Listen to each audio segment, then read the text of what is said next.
జయంతి అనేది ఏ విశ్వబ్రాహ్మణులు ఒక విశ్వబ్రాహ్మణులు మాత్రమే చేయడం కాదు, ఈ ప్రతి సమస్త మానవాళి ఈరోజు ఈ ఫెస్టివల్ని జరుపుకోవాల్సిన అవసరం ఎంతో ఉంది. ఎందుకంటే ఈ సృష్టికి సృష్టించింది మా విశ్వకర్మ భగవానుల వారు.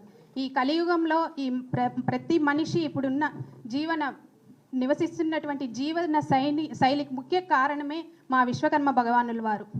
పురాణాల ఇతిహాసాల ప్రకారం దేవతామూర్తులకు ఎన్నో అద్భుతాలు, ఎన్నో సదుపాయాలు నిర్మించడం జరిగింది.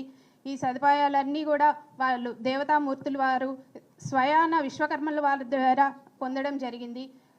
అయోధ్య నగరం కావచ్చు, లంకా నగరం కావచ్చు, హస్తినాపురము, ఇలా అనేక రకాలుగా ఎన్నో భవనాలు, కట్టడాలు నిర్మించడం జరిగింది.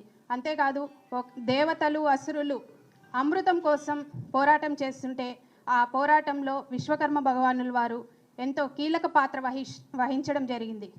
విశ్వకర్మ నుంచి పంచబ్రహ్మలు ఉద్భవించడం జరిగింది. మనోమయ, త్వష్ట, శిల్పి, విశ్వజ్ఞ. ఈ 5 మంది బ్రహ్మ ఋషుల నుంచి ఇప్పుడు చెప్పుకుంటున్నటువంటి విశ్వబ్రాహ్మణులు, పంచవృత్తులు చేస్తున్నటువంటి మా విశ్వబ్రాహ్మణులు, స్వర్ణకారులు, శిల్పులు, వడ్రంగులు, కంచరి, కమ్మరి, వీళ్ళు దేవతలంటే ఎవరో ఎప్పుడు ఎలా ఉంటారో తెలియని టైంలోనే ఒక రాయిని విగ్రహంగా మలిచి అందంగా దానికి గుళ్ళు, గోపురాలు, పూజలు నిర్వహించింది కూడా మా విశ్వకర్మ వంశస్థులే అని కూడా ఈ సందర్భంగా తెలియజేసుకుంటున్నారు. అంతేకాకుండా ఆ విగ్రహానికి చాలా చక్కగా ఎంతో అందంగా నగలు, ఆభరణాలు, కిరీటాలు ఇవన్నీ మా స్వర్ణకారులు, విశ్వబ్రాహ్మణులకు సంబంధించిన స్వర్ణకారులు నిర్మించారు. ఇట్లా ఎన్ని యుగాలు మారినా, ఎన్ని తరాలు, శతాబ్దాలు, దశాబ్దాలు మారినా కూడా విశ్వకర్మ యొక్క గొప్పతనం ఇప్పటికీ మనం చెప్పుకుంటున్నామంటే ప్రతి ఒక్కరు కూడా ఈ పండగని ప్రతి ఒక్కరు కూడా చేసుకోవాల్సిన అవసరం ఎంతో ఉందని ఈ సందర్భంగా తెలియజేసుకుంటున్నాను. ఇంతటి గొప్ప విశిష్టతను గుర్తించింది మా నాయకులు జగన్మోహన్ రెడ్డి గారు. జగన్మోహన్ రెడ్డి గారు విశ్వకర్మ జయంతిని సెప్టెంబర్ 2023లోనే స్టేట్ ఫెస్టివల్, రాష్ట్రీయ పండుగగా కూడా ప్రకటించడం జరిగింది.